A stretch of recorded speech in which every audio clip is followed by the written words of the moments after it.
in the KBO. They didn't mess around, hey?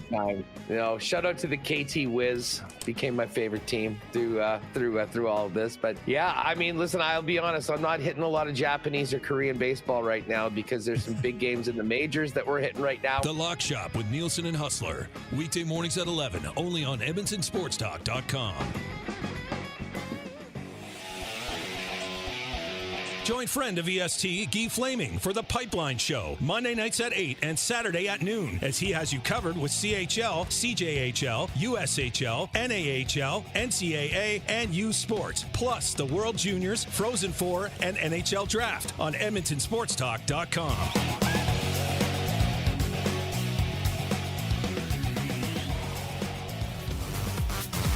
Friend of EST, Eric Thomas, takes you around the track all the way to the checkered flag on Raceline Radio, Tuesday nights at 8 and Saturday morning at 9, only on EdmontonSportsTalk.com.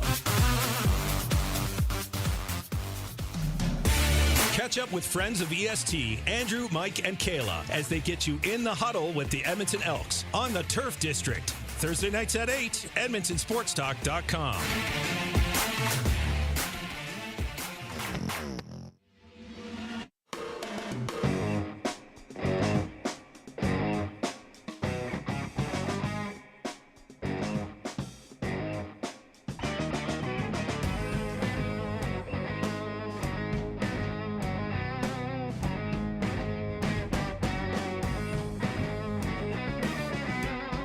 Welcome to The Lock Shop with Nielsen and Hustler, powered by Coolbet Canada.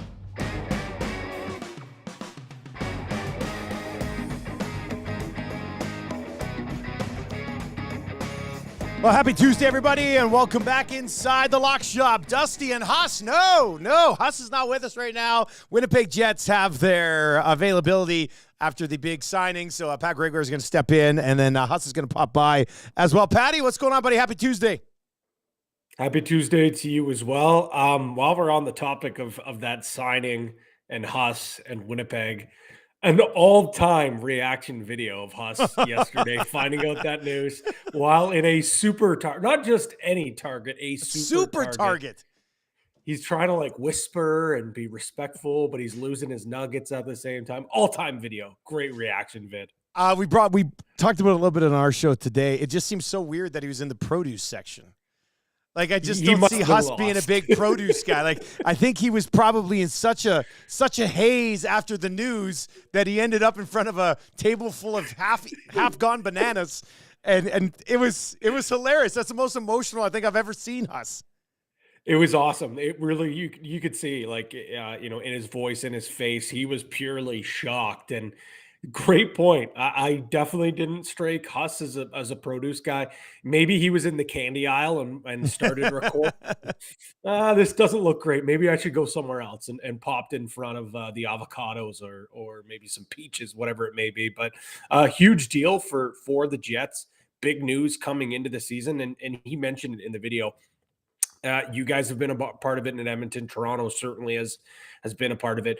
Whenever you have cornerstone pieces or big players with contract uncertainty looming, that's not the way you want to start the season. That's really not the way. Anytime it starts to go south or the player starts to play poorly or even play really great, kind of gets taken away. So they take the uncertainty out of it. Yes, you could say like 7 years, where are these guys going to be? If they have some success at the start, it really doesn't matter where they are, come when it is 7 years down the road. I do think the term is quite scary for both of them. But if they can get something done over the next few years, then really it doesn't matter when you're in year 5, year 6, year 7, if you got some hardware to prove it. Yeah, I think people will be pretty ecstatic about it, those in Winnipeg. I'll be interested to see what the discussion is about 4 or 5 years on this one. If you're watching today, you can chime in on that nasty chat over there. We've got bet builders trickling in. We'll get to that, Chris. And then, of course, 780-218-9999, 780-218-9999. Up until this point for the last month, obviously, the Lock Shop has been heavily betting football, Canadian Football League. National Football League in the spring and summer. We bet a lot of golf as well, but if you're new to the Lock Shop, let it be known that we bet a lot of hockey as we work our way through the season as well. And we'll get to hockey in just a second. We'll get to that bet builder that Chris has sent in, and Huss will join us at some point as well. But as far as big wins or bad beats from the weekend goes in the world of football, north or south of the border, Patty, what fired you up and what drove you nuts? Bills game from a Bills fan perspective drove me nuts, but I know a lot of the Lock Shoppers that were tailing you guys were pleased about it. And I did say, hey, this is a game that I think you could absolutely see the Jags coming out and covering and possibly winning. It's basically a home game for them. They were there for over a week, so they were acclimatized. The Bills weren't. I threw out a tweet, and it was half jokingly, half not. I had a buddy who lives in Scotland, huge Bills fan. So he was able to take the short trip over from Scotland to London. But I'm just about ready to abolish these games until they can figure things out with this turf, man. Like as a Bills fan, seeing Milano go down, like there was a ton of injuries on both sides. Awful. And then you see a video that the NFL put out a couple of days before. The beautiful grass, the pitch turf that they had gets taken out, and then they put this lousy turf in. It's like, I get it. Tottenham probably doesn't want them chewing up their beautiful turf, or their natural grass, but Haas might be able to talk about it when he comes on here in a little bit. But the Swifties are against the turf, with Travis Kelce going out with an injury, looking like he was going to be done for a bit.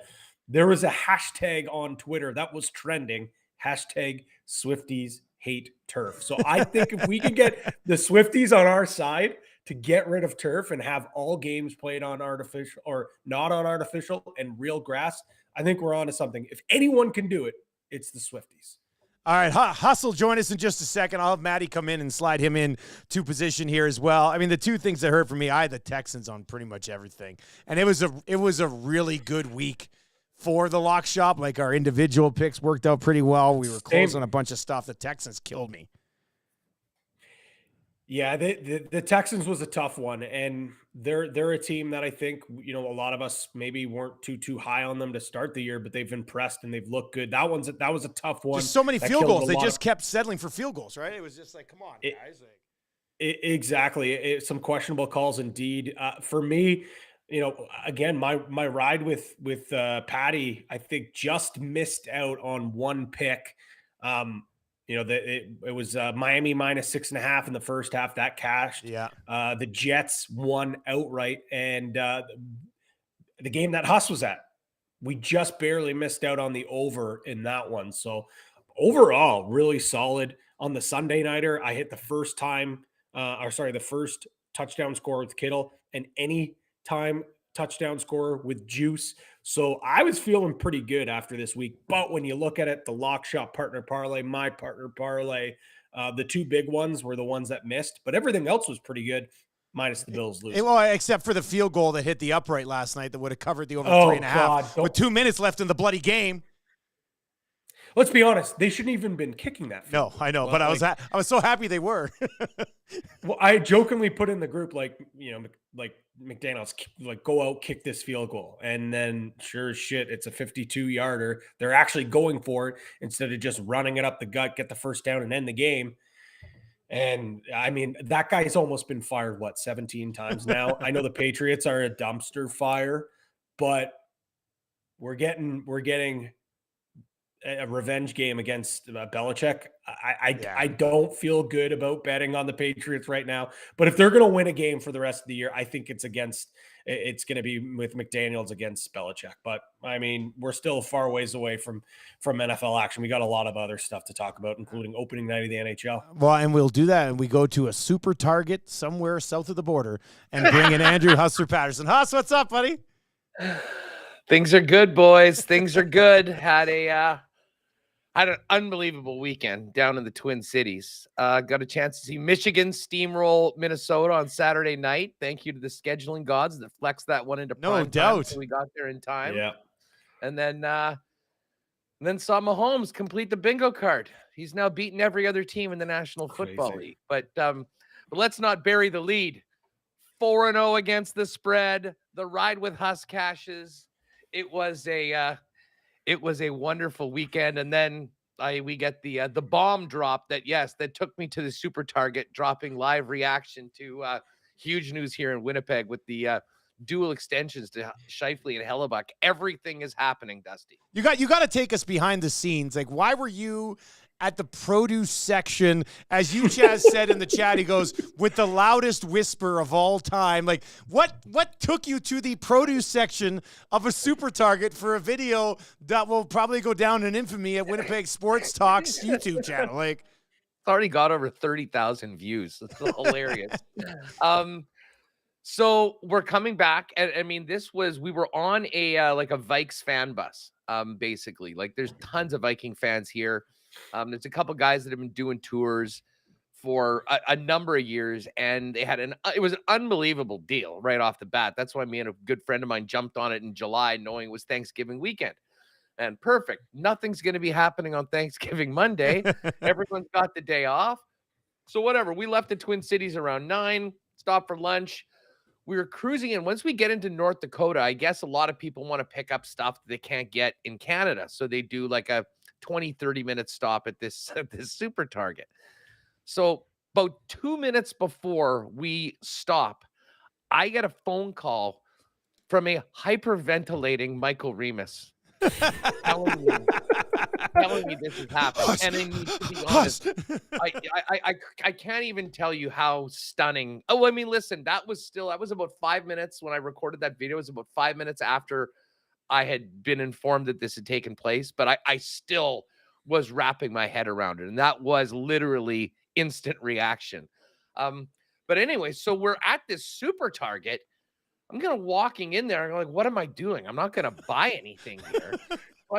Originally I was gonna walk down one of the aisles that was a little quieter, and then I don't know, there was more room in the produce department. There wasn't a lot of action there, so I just basically turned the phone in and ripped that thing off. Because obviously we weren't able to do a pop-up show. We probably would have if I had been in the city. yeah. But unfortunately, in the middle of a packed bus of Minnesota Viking fans, probably wasn't the best way to pull that one off. So threw that one out, and then got back in time for a little Monday Night Football. But just quickly on that, coming up at 1 on Winnipeg Sports Talk, we'll have some clips. We just finished the press conference, and thanks again, Patty, for jumping on at the start. We'll have lots to get into that, but man, I mean, what a time! I had the most awesome weekend. Everything hit. Big Jets news. I'm ripping to Calgary right after the show today for the opening game tomorrow. So I'll be joining you, I think, Justy, from the press box. Ooh, you're a busy boy. You're a busy boy. Everything is happening, but got to tell you, what did I had? Jacksonville, Chiefs, the Jets, and as I tweeted out, the freest money of the entire season Niners. was that San Francisco pick. We talked about it before, and was just absolute destruction. Make no mistake about it. The Cowboys are pretenders, and the Niners are the real deal right now. And listen, I love my Chiefs and all that, but I don't think there's any doubt that if we're doing a power poll right now for the National Football League, it starts with the San Francisco 49ers, and they let everybody know that on Sunday night in primetime. Yeah, I think there's a bit of a gap even at this point, and it's until they prove it or someone else proves it that they're not. They're an absolute wagon. Brock Purdy, God, Huss, you got to hope he starts to maybe not play as well, because he's now starting to take a little steam away from CMC for MVP. Even though I still love that bet, I haven't checked if CoolBet has updated those odds yet. If you haven't got on them, I don't know how much longer you have, but I mean, man, this team just from top to bottom, just studs everywhere, all over the field, and they made short work of the Cowboys. It was impressive, really, really impressive. The other one that we forgot to, as I mentioned, I was on Miami, I was on the Jets. The other one that I was on as well was Saints Patriots. I already talked about how they're a dumpster fire, but that trend now moves. 14 unders of the last 15 games have hit in Saints games. So I'm riding that. until that loses. Hmm. It dates back to last year again, and it got close. If the Patriots had any sort of spine and put any sort of points on the I board, know. that probably doesn't cash. But the Saints almost did it by themselves, so it got a bit sweaty at the end. But man, yeah, the Patriots are not good. You want to talk about a good team, the 49ers. I'm talking to Jake today. He doesn't know what to do with himself. He's a Patriots fan. Oh, I feel like Jake never knows what to do with himself between baseball and the Patriots. Like, poor guy. But the Patriots were his one fail-safe. It's like the leagues are a mess. For like his whole life, pretty much. Exactly. I mean, yeah. And the Jays are a mess. Couple good seasons here and there. The Raptors win one championship, but really nothing really too crazy to be. But he said the Patriots were the one thing. That's where the winning came, and that's where he experienced winning. Now all of a sudden they are terrible. They don't have a quarterback. Their defense is not even good. They've got nothing. All they have is a lighthouse, and that's about it. And Bill Belichick, and who knows how long that guy's going to be sticking around for much longer. At this rate, I wouldn't be surprised if we see him coaching lacrosse somewhere because he is just sick and tired of coaching this football team. But Jake he's a mess. He doesn't know what to do with himself. Well, the good thing is that the Leaf season start tonight, and that won't push him to the brink at all. There's no way that happens. Hey, just quickly, because you mentioned the MVP, the futures are back up at Coolbet right now. And as I expected, the huge primetime performance by Brock Purdy really dropped his number. Right now, he's the co-favorite for the MVP with Mahomes. They're both plus 450. You got Tua at 550, Allen at plus 650, Jalen Hurts at 7-1, and McCaffrey. And if I'm not mistaken, McCaffrey was 10-1 last week. I got him at 10-1. You're exactly right. He's dropped to 15 now. And again, those primetime games are so big. I mean, this was if you had any stake in Brock Purdy, the way that he played against an allegedly excellent Cowboys defense, certainly dropped his number right now. Now, we're still 5 weeks in. There's plenty of time for more big games from CMC. But the fact that he was a little quieter, although you want to talk about free money, a touchdown every single week for Christian McCaffrey. He got it done. But yeah, no, Brock Purdy opened up a lot of eyes. I mean, I think people don't give him a lot of credit just because of how great that team is. Yeah. Which, let's be honest, it certainly helps him. He's done great as well, but throw Brock Purdy on the New England Patriots right now, and we're not having any sort of discussion about this, right? So, well, maybe not MVP, but we're also not talking about the Patriots being the tire fire that they are right now. I mean, this guy is, listen, he makes all the right decisions. He's making the throws right now. And that team is an absolute juggernaut. However, I could give you example after example of teams that look like they're the best team in the league 5-6 weeks in the season. They got to stay healthy. They got to keep doing what they're doing. And this is a marathon, not a sprint. But they've really, to me, established themselves as the class of the NFC right now. The Philadelphia Eagles will probably have something to say about that in the playoffs. But for everyone that was talking about sort of 3 teams that were real contenders in the NFC, I think we can take one of them out and talk about more of a 2-horse race. And if there's a third team, it ain't the Dallas Cowboys. It's probably your Detroit Lions. I was just going to say, right now it's Niners, and then to me it's Eagles-Lions. I'd put the Lions up against the Eagles right now in an instant. In a head-to-head. In a head-to-head for sure. I think that if you look off like what have you done for me lately, resume, the way that they've looked, eye test, if you take away the jerseys and you take away what they did last year, I think the Lions proved to be the number 2 team right now. The Eagles have got it done, and you got to give a lot of credit to them for getting it done. But have the Eagles really look like the Eagles of last year where they're steamrolling teams, their offense is electric, their defense is mean? No. It seems like game by game, either the D is clicking or the O is clicking, or Hurts looks great, or Hurts looks okay sometimes.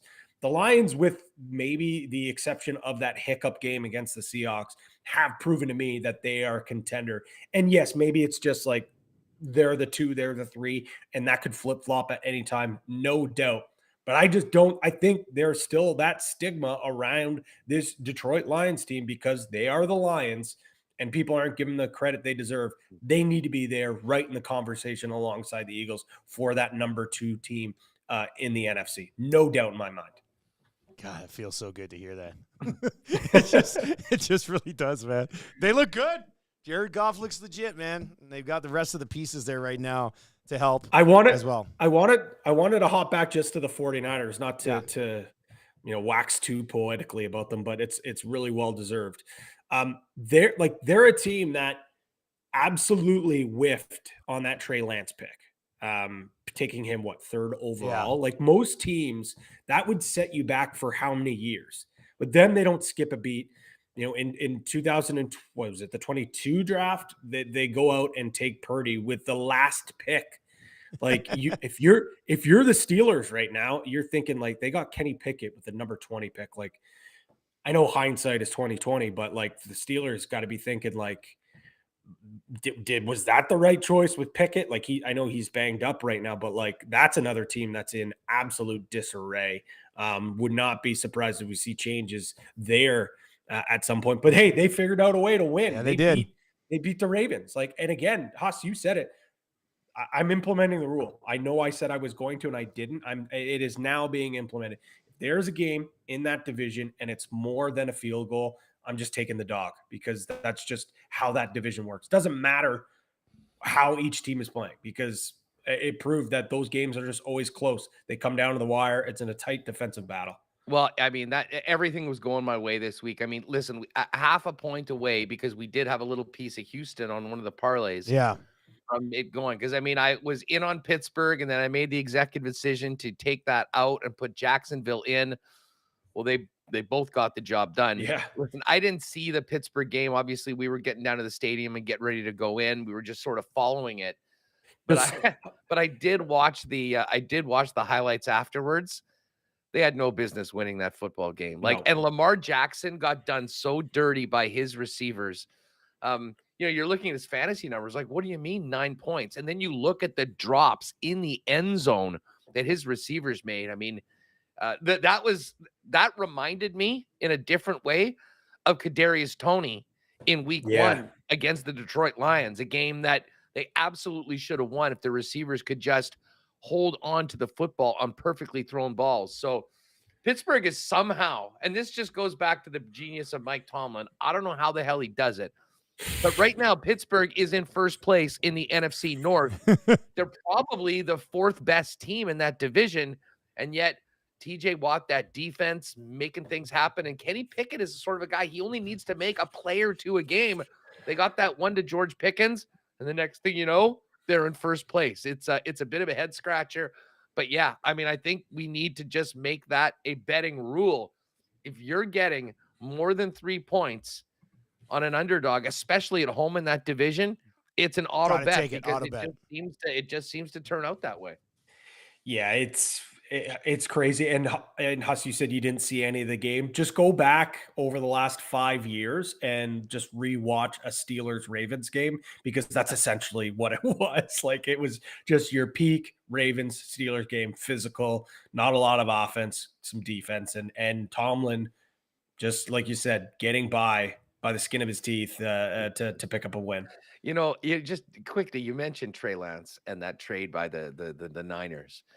And listen, it was an all-time whiff. And you're right. That's a trade that can often cripple a franchise for a long time. Now, are they somewhat fortunate to have picked Purdy as Mr. Irrelevant? I mean, it wasn't like they picked him in the 3rd round or the 4th round or the 5th round. He was the last damn pick in the draft. So, I mean, that's sort of found money. But I just pulled up this trade, if you recall. They traded for the number 3 overall pick. They traded up from 12. So they moved up 9 spots and gave a 2022 first rounder, a 2022 3rd rounder, and a 2023 first rounder. Now, those other 2 first rounders, because of how good that they've been, were 29th overall in both cases. Yeah. Mm-hmm. Still 3 first-round picks for a guy that ended up throwing 102 passes. They paid him $27 million, and he's now a backup for the Dallas Cowboys. Although maybe not a backup for too long because, oh, my God, are people out on Dak Prescott after Sunday night? How could you not, man? How could you not? Like, it proves that it's just the same old Dak, especially in the moments and in the big games. He just crumbles and is Three and a half addicted to throwing points at picks. home. Like I'm just taking myself back to Friday when we were making these picks. How the hell were the Niners only 3.5 point favorites at home against Dallas? Dallas, the most public team, the most delusional fan base. And I'll tell you what, it pays to be fading the Cowboys and Mike McCarthy, who once again proves that he is over his head when going up against the top level of coaches in the NFL. Kyle Can't do it. Shanahan He just is can't do that it. dude, Yeah. and Mike McCarthy ain't it. I've never been a big Dak guy. I've never been like a Dak hater, but I've never been a huge Dak guy. But he's got to be better than this. I mean, I would think he's got to be better than this, but he just, I mean, in these moments, him and now his head coach, with how long they've already been together there, you have no faith in that in any sort of critical moment or any sort of big stage. So that's frustrating. National Hockey League puck does drop in the NHL tonight. Quickly, Huss, we do have some people in the chat, and it was billed as the game of the year. We were on the Bombers on, I believe, the money line and the over 51.5. That was just an insane football game. Bro, that might be like the best regular season football game in the Canadian Football League that I can remember. Like when you think about how amazing the game was, and listen, the CFL always packs in some There's wild been a bunch of entertainment. really good games, yeah. But when you add in the stakes Yeah. that were surrounding that game and what went to the winner, to me, that game stands out. I mean, that's an all-timer, man. The Bombers' ability to come back, after, and it like even in the first half, like I got to give BC credit. I mean, I don't know how many times they converted on second and long, like 10 or more, but it was like 7 or 8 times in the first half. And that was frustrating. But I mean, I can't even say the Bomber defense wasn't playing well. It was just great execution from BC. And then the Bomber defense really stood up and took over in the second half, not allowing BC to really extend the lead. But the BC defense continued to bring it. I mean, they forced 2 turnovers on sacks of Zach Calero. Yeah, like late. There was the pick. But there is absolutely no quit in the Bombers. They have a championship attitude and mentality that they're never out of it. They always believe that they'll win, and they came through and got it done. It was such a great football game. And I'll tell you what, we're going to have another one between these two teams. I can't possibly see it not being Winnipeg and BC for the West Final.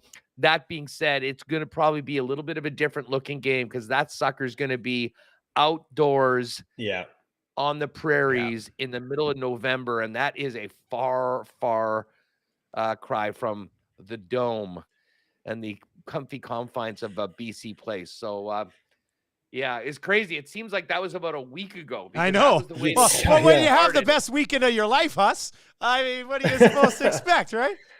It was right up there. It was right up there. That set the tone for the weekend for me. I'll tell you that much.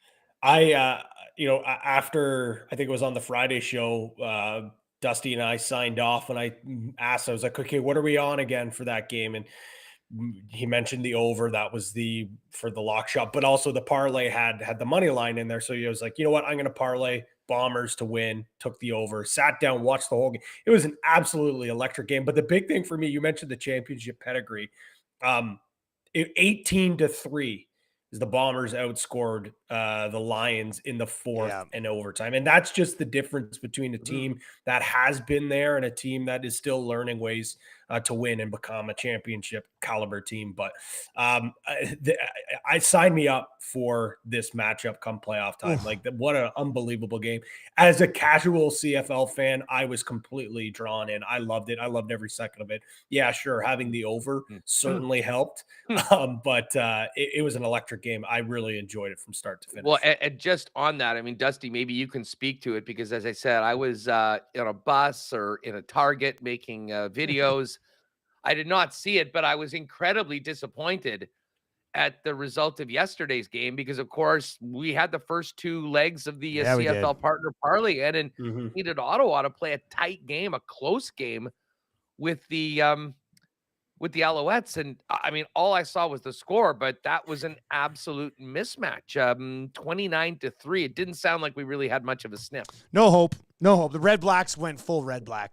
And when you bet against the Red Blacks and they go full Red Black, you're kind of screwed from the very start. So that was tough. I thought going into it, I was like, okay, hang tight. Probably not going to win this game, but hang tight and see what you can do. But they had nothing going. When you're getting a little bit of Crum and then a little bit of Arbuckle, there just was nothing going there. So that was a tough one, especially after the way we hit both the first two legs of that on that parlay on Friday, and then had to wait the 3 days for it to happen. That was a buzzkill. Yeah, that one sucked big time. Before. Sorry, Dust, but before we head over to NHL, seeing it now, the Monday night line is up. And I don't know if you guys know, we already talked about the one team, the Cowboys and the Chargers on Monday Night Football. Ooh, Cowboys, Chargers. Someone's got a win game. Yeah, the don't touch it with a 10-foot pole bowl, we'll call it. Cowboys are favored by 2 points. And I on the road I wasn't going to do it. Yeah. On the road. I think I'm going to bet the Chargers to win this game. I can't believe it. I keep saying I'm not going to bet on them anymore, but after seeing the Cowboys, and I mean, it would be very, very Cowboy-y to have a bounce back game and look like world beaters. And then everyone's like, oh, see, it was just a blip on the radar. They're back. But, oh man, I think I might, I'm going to have a really hard time not betting the Chargers to win that game. We'll see. Maybe there's some line movement. I'll be able to get a better number maybe for the Chargers to cover. But both those teams, it's going to be hilarious to see who wants to blow that game even more. Mike McCarthy versus Brandon Staley. No, you take it. You take this game. No. You have it. You have it. I'll do something even stupider. Like, yeah. Cowboys, the Cowboy. I mean, listen, we talked about the Diggs injury a couple. Because I mean, the Cowboys defense looked all world early on. Now it was against the Giants, who, as we now know, cannot block anybody. But now Leighton Vander Esch may be going on the IR, and I can't imagine he'll be available for that game, even if they get the best case scenario going forward. So that's another big injury in the backfield, or the defensive backfield and linebacking core. And the Chargers will be coming off their bye week, so certainly a nice, you got an extended bye week, and then you got the long week with the Monday nighters. So should be an interesting one to see how it all shakes up. But I'll tell you what, it'll be must-see TV, potentially for all the wrong reasons, but we'll be watching. Oh, yeah. We will be, for sure. As we transition over to the National Hockey League, Patty, I saw you fired us some information about a new NHL offer you guys have this year. Tell us a little bit about that, and then we'll dive into these 3 games. Yeah, absolutely. As we all know, everyone here, whether they're listening to the Lock Shop, any of the programs on EST or WST, love the Cool Bet exclusives. The football has been great. We saw some great success with the Blue Jays, but it's Canada, and Canada's game is hockey. So we decided to start a campaign called the Hockey Haul. It's Cool Bet's NHL exclusive challenge. So each and every month, we will have a raffle for some great prizes: NHL tickets, Cool Bet swag, NHL merchandise, you name it. But all you got to do is every time you place a $10 or more exclusive NHL bet, you will get entered into a monthly raffle. So for every $10 exclusive bet you make that month, you get basically a ticket into a raffle to win some prizes. So doesn't matter if it's a $20 bet, 25, 10, 11, 12, anything above 10 and up, you'll get entered into that draft. So if you want a little more on that, click that promos tab. You'll see it, the little icon there. Click the Hockey Hall, has all the information down. And even on the page, you can show odds, and it will show up all the NHL daily exclusive odds. It does show the MLB exclusive odds right now. It will show the NFL ones. Those won't get you into the raffle, only the NHL one. So all you got to do is, once you want to opt in, type in that code NHLX23, and then that will then get you there. You click whatever exclusive you want, and then once you're opt-in, you'll see a little checkbox, and that will say, mark that Hockey Hall tick box before you place the bet. So you do have to opt in with the code, but before you make that bet, make sure you click the check box as well, and that will enter you into that draw. All right. We gotta go through some of these exclusives. There's for a bunch tonight. on there, yeah. Well, I mean, listen, it's Bedard's like let's quickly just get to this game, because I mean, to me, the game Like, listen, Nashville's going to play Tampa early. You got Vegas, raising the banner later on against the Kraken. But, I mean, I was just talking to Mike Kelly from the NHL Network earlier this morning, and I mean, what a way. Shout out to the schedule maker for doing this one. The next one against Sidney Crosby, Bedard making his first ever NHL start against Sid, a guy that he idolized growing up. I have already got in. I mean, you don't even need to get into the exclusives. Even click on the game. Connor Bedard to score plus 162. Oh, that's moved. Well, big time. yeah, because this morning when we made it the Cool Bet hotline of the day, I think it was plus 195. That was 2.5 hours ago. So Dusty, it was money by puck drop. Yeah. I wouldn't be surprised. When you guys started talking about that prop, it was at 190. Yeah. By the end of that segment, it was down to 185, and it's just continued to move and move and move and move. But I mean, you mentioned obviously the big storyline is Bedard and Crosby. If you like that, head to the exclusive tab. Plus 500, present and the future. Sidney Crosby and Connor Bedard both to score plus 500. So we had to get an exclusive for those two guys there. If you're just on Bedard and you think that the Blackhawks start the Bedard era with a win, Bad Boy Bedard, if you remember that clip from the World Juniors this year, and that guy with a thick East Coast accent saying Connor Bedard is a bad boy. Well, Bad Boy Bedard to score 2 points and the Blackhawks to win plus 900. Really big number on that. You can check out all the exclusives there. And I don't know, maybe do we want to put together do you guys have any props? Do you have any plays that you like? Do we want to do a lock shop exclusive for tonight, or do we wait for the big slate for tonight? Well, there's a big slate tomorrow for sure. What do you think, Huss? My head is spinning. My head is spinning from everything. I think, let's maybe save our lock shopper one for tomorrow, because listen, there's only 3 games tonight. And I mean, there's 1, 2, 3. There's 9 different options in the exclusives right now. So you guys have covered quite a bit of territory. In fact, I'm going in on present in the future. Sidney Crosby and Connor Bedard both to score. It's plus 500. And luckily, speaking of promos and exclusives, I've got my Tuesday $15 free bet from all the football bets on the weekend. So I'm throwing that in on the plus 500 exclusive for Crosby and Bedard. Both of these guys know how to get people talking, how to make things happen for both of their teams. I really do. I mean, I think Bedard is just such a special player, and he's such think about the way he's risen to the occasions under the bright lights. Yeah. I mean, previously for Team Canada, I really think he's popping one tonight. And Sid is a legend. He is an icon. I think this will be a game sheet we'll remember for a long time. Love it. Plus 500. It is locked in. I hard to argue. I really like that one. I think my favorite one is points from the point. Tyson Barrie, Chris Letang, and Shea Theodore all to record 1 point plus 650. Obviously, all those guys are heavily involved in the offense of their teams. Tyson Barrie, obviously, on a new squad this year, going to want to prove that he is still a capable offensive defenseman. I believe they're all on at least one of the 2 power play units. So plus 650, I really like that one. But I think my favorite is the Crosby Bedard at plus 500. I think I like Carlson in his debut in the Pens to win 4-1. Yeah, plus 400. that's a good one. I think that's a good one too. We also had this one from Chris earlier on today, right off the top. I was saving it.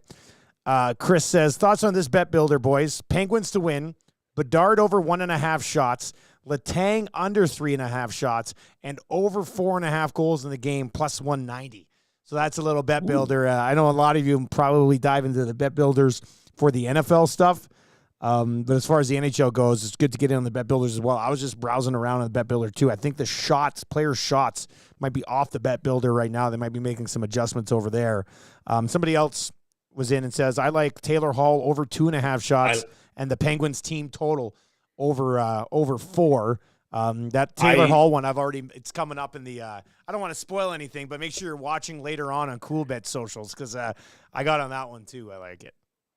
I love that one. He's playing on the first line. He's running the point on the power play. And even for him just to register a single point, minus 118. I think that might be one of my favorite plays of the day as well.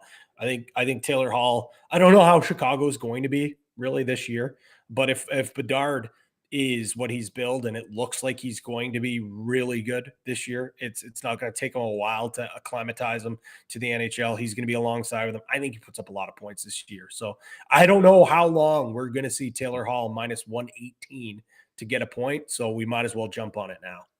I by the way, I just got in on the Hockey Hall. Very simple, folks. Go to promotions, click on it, opt in, and then you've got the option. So Dusty, I've utilized, I qualified for what you guys are doing with that one. And I'm jumping on the points of the point. The Barry, Letang, and Shea Theodore all to record 1+ point. Very quick and easy. Great new promo. We're looking at a bunch of these things. Do you guys see an upset tonight? We've got 3 pretty big home favorites. The Lightning, funny enough, without Vasilevsky. Yeah, I was going to say, I'd be on Yeah. Nashville. If we're looking at upsets tonight, Nashville was going to be, I think I'd probably take them straight up. I honestly, I think Nashville is I'd be shocked to see the Penguins lose that game. Maybe you make an argument for the Kraken, the fact that, they're a team that last year was so pesky. They went on a deep run. They're kind of billing these two teams as rivals, the two most recent expansion teams. But with that being said, they're raising a banner. There's going to be a lot of energy in that building. I also have a hard time seeing the Knights not feed off that. But I think if you had to pick one, it's probably going to be the Preds. I'm not sure there will be one. I'm going to see how chalky would a 3-game favorite parlay be today. Well, there is a exclusive to take that work. Yeah, that is there already. An even better number. Yeah, that is the exclusive already. Home sweet home. Lightning, Penguins, Golden Knights, all to win plus 325. Oh, you know what? I'm glad you guys mentioned that. I didn't see that one, and that's a perfect example of why not only will you enter to win those cool bet prizes you were just mentioning, but you'll get a better number. If you wanted to put this in yourself, it comes out to plus 282. But as you guys just mentioned, it's plus 325 in the exclusive. So well, listen, when you go 4-0 on the weekend, you maybe have a little bit more ability to jump on these things. A little heat check. I like it. Exactly that. $20, that pays 85. Let's do it. Yeah, that'll be interesting to see how that plays out. My favorite plays in hockey are just taking 2 favorites. Usually can get you close to plus money if you pick the right one. So I'll hop on there with you. But Nashville would be the one that might worry me a little bit. If you go look at Tampa, they're not going to have Vasilevsky. Tampa's depth has taken a hit here over the last few years. Like that bottom 6 is not the bottom 6 that they were rolling out to Stanley Cup championships. No. Even the second line is not what it once was, right? So that being said, they still got some absolute monsters on the blue line, and they still have one of the best first lines in the entire National Hockey League. But yeah, if there's a team to be not even stunned, but if there's a team that might drop the ball at home tonight, out of the 3 that we were talking about, I think it could end up being Tampa. But I think Nashville is a really different looking team. They are too. Duchesne is gone. Johansson is gone. Ryan O'Reilly, number 1 center, along with Philip Forsberg, and some guy named Juuso Parssinen is going to get a chance to be. But you think about these other guys. Cody Glass is the 2C with Gustav Nyquist and another guy I've never heard of, Kiefer Sherwood. They're a younger, more anonymous team. I think O'Reilly's a great, two-way player. Whether he can produce at a number 1 center level, I guess we'll see. But the one thing we learned about the Preds last year was the fact that, when they did get rid of some of those players, when they were playing all the young guys down the stretch, they were frankly better than they were earlier on in the season. So I think it's going to be a tough season maybe overall. I think this is really sort of a stage that they are moving into. But, with the excitement of a lot of young players could get it done. I'm interested to see when it comes to Tampa, how this, what is it, Jacob Josephson, the guy, he's got a lot on his plate, filling the big shoes of Vasilevsky for the better part of the first 2 months of the season. Yeah, Johansson. Yeah. Right? Yeah, between the pipes. Yeah, it's, great opportunity. Great opportunity for him. We'll see what's able to happen there. But yeah, I look at Tampa, man. Like Tampa, Point, Kucherov, Stamkos, Cirelli, Hagel. Hagel's been all right. Tyler Mott, Nick Paul, Isamont, Sheary, Glendening, Tanner Jeannot. Yeah, it's this team's definitely not the big bad Lightning that they once were, and I mean they're a team that I also could see going, if they get into the playoffs, going under the radar as a lower seed and going on a run. But in terms of like battling for the division, battling for a top seed, I don't see it. I really don't. They're going to really have to weather the storm without Vasilevsky, and we actually saw Vasilevsky really drop off last year, especially in the playoffs. He didn't look like himself. Maybe this surgery and this time off might actually be something good for him. But looking at this lineup, looking at some of the guys we mentioned that are going to have to step up, Anthony Cirelli, Oshawa General, big game Tony. I've followed him for a long time, always been a big fan of his game, a great two-way player. For him to record a point tonight, plus 103, he's playing on the second line. He's not getting any power play minutes as of right now. But him on that second line, for him to score a point at plus money, I'm taking that. I think we're going to see a big year out of Anthony Cirelli points wise. We know he's a great shutdown guy. We know he's a great 200-foot player. But I think he's going to have to put more pucks in the net this year, and they're going to lean on him more offensively. So I think he starts off the year strong here, plus 103 for a point, and let's see what he is for a goal. Plus 315. Yeah, that's worth a sprinkle. I'm going in all on big game Tony here tonight. Well, what do you guys think about Stamkos this year? Like Stamkos, it was pretty clear that he was very disappointed that he wasn't getting the extension or what that he'd asked for, what he was expecting from the Lightning. He's still on one of the best lines in hockey with Braden Point and Nikita Kucherov. His resume speaks for itself. It'll be interesting to see whether this is just an FU season from Steven Stamkos here with the Tampa Bay Lightning. Because his is a unique situation. I mean, he obviously got the first 8-year extension. Now he's a little older right now, but I think there was an expectation that what he's done and what that team has done, that there'd be another big bag for him right now. And obviously they've been so capped out. They've got a lot of issues right now. It wasn't something that they were able to do right away. I really do wonder what that does to Stamkos. I mean, those sort of things can really affect a guy in a couple different ways. But I kind of think that playing with the dudes that he has been with, the success that they've had, they're going to probably do everything they can to help Steven Stamkos have another monster year and make sure that if he's not staying in Tampa, he'll be well compensated for it. He's a beloved. I was just going to say he's going to be fine no matter what happens, right? Yeah, you think?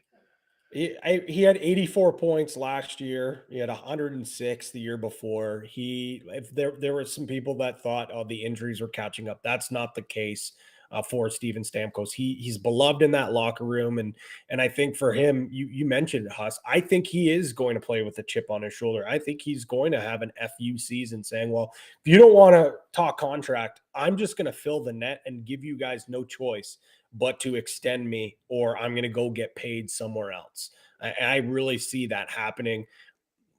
Even him not playing well 5-on-5, he's good for how many points on the power play, how many one-timers on that power play. It's virtually unstoppable. Like the guy just puts the puck in the net, and especially the fact that they aren't so deep. They're not the Lightning that we're used to seeing. Vasilevsky's not there. Their defense is a lot worse. They're going to have to lean more offensively. So it's crazy to say, considering you said it, Huss, one of the best lines in hockey that we've seen over the last, half decade. They're going to have to lean on that line even more. Like, I think we could definitely see more points than what we saw last year. 84. I don't know what his point total set right now at CoolBet. And that's another thing, folks. One more day. Last 2, call. I guess, for tomorrow as well with the majority. But if you're looking for any of the teams that are playing today, last call indeed, Huss. Because as soon as the puck's dropped on the first game for these guys, those futures will go away. 83 and a half for Stamkos. He was 84 last year. 83 and a half is the number. And I'm sort of with you. I mean, again, injuries can, affect those numbers. But if he's able to stay healthy and he's playing with Braden Point and Nikita Kucherov on a team that is not as deep as it's been before. I think he could probably sniff 90 points right now, and nothing like a contract year to bring out the best in an NHL player as well. I'm shocked. His totals basically mirror his numbers from last year, 34.5 for his goal total as well. I think I'm going to place a wager on that. I think I could see him north of 35 for sure.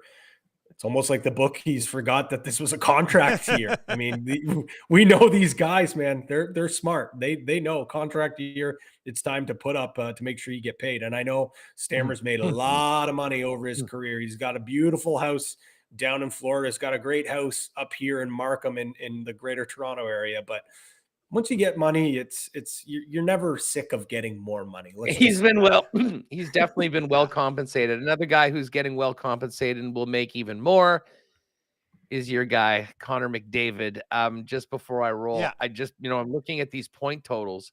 The number that they've set for McDavid is 140.5 at minus 115. But I'll tell you what I love, Dusty.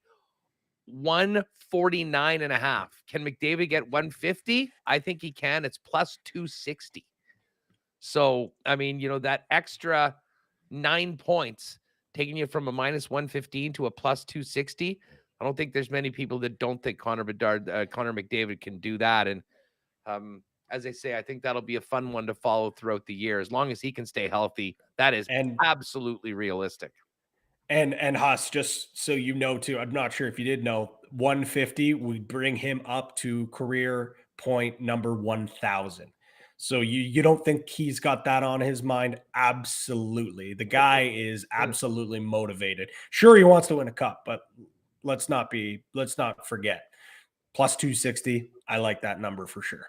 All right, Huss, you got Winnipeg Sports Talk coming up. I'm going to get into the Fantasy Football 5. What's on WST today outside of a victory parade, obviously, for the sign? Well, listen, I mean, it's just going to be an absolutely massive show. I mean, we'll hear from Hellebuck and from Mark Scheifele from their press conference earlier today. We'll chop it up with some of the local media, and we'll also get a reaction on the deal, and we'll look ahead to the drop of the puck with Mike Kelly of the NHL Network. It is going to be a banger, and I will talk to you tomorrow from beautiful Calgary, Alberta, before the Jets and Flames drop the puck on game 1 of the NHL season in a little all-Canadian matchup for game number 1. Patty, thanks for jumping in, as always. Of course. Thanks to you, Dusty, and thanks to me for going 4-0 this weekend. We'll see you guys tomorrow. All right, see you later, Huss. That's going to do it for another episode of The Lock Shop. Make sure you stick around every single day at 11 o'clock. We're bringing you now NHL best bets, NFL best bets, CFL best bets, and as soon as the association hits, I'm going to be hitting that hard as well. Can't wait for that. Patty, we'll talk to you later in the week, man. Take care. Enjoy the hockey tonight. I will. Man, that sounded so sounds good. nice. That sounded so good. That's good.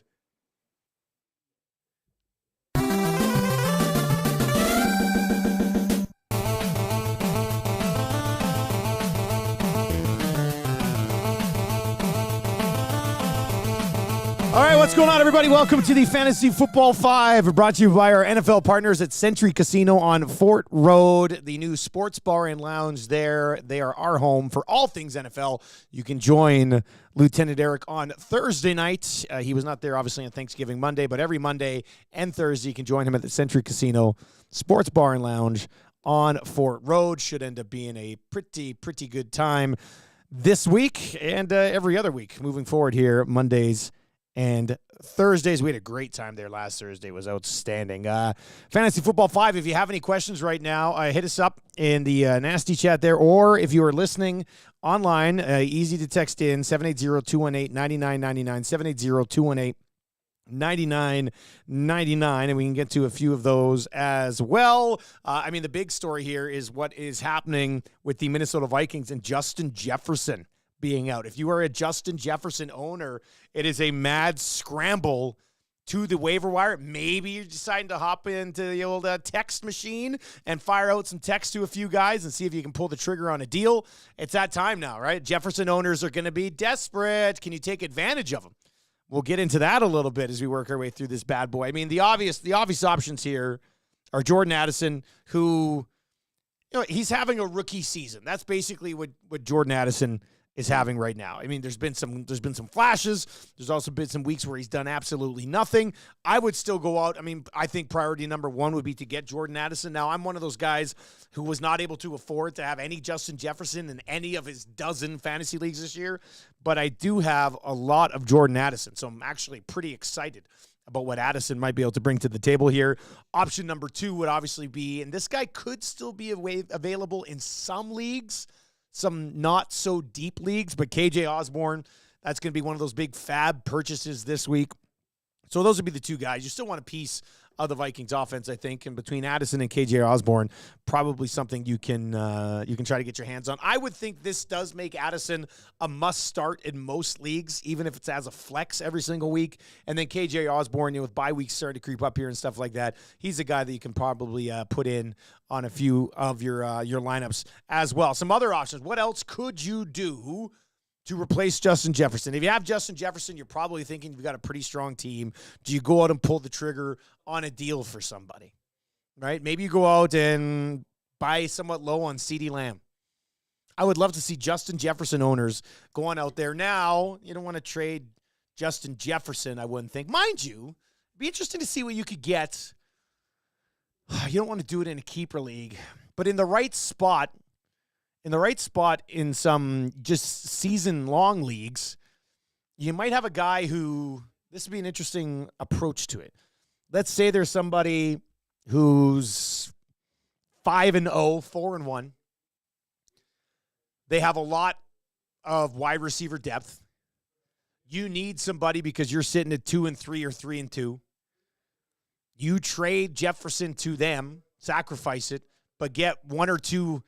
Well, at least two, unless it's a real legit option. But you probably get two really healthy bodies back to use for the next month. And when Jefferson returns, who knows what level he's going to be at.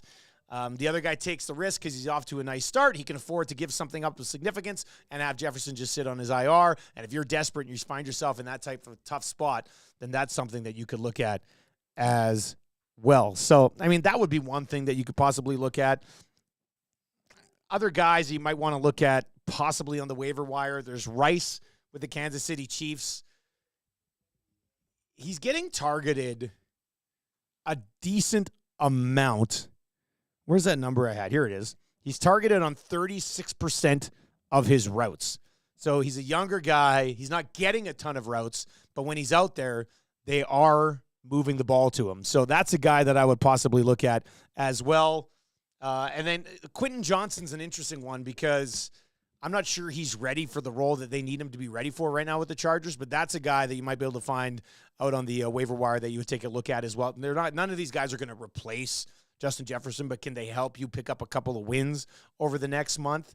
Yeah, they can probably help you do that. So 780-218-9999, 780-218-9999. And for those of you who are like me in one of my leagues, which I'm off to, I think, the first 1-4 start that I've ever had in this league. I've been in this league for 12 years now. I would probably try to run it out a couple more weeks.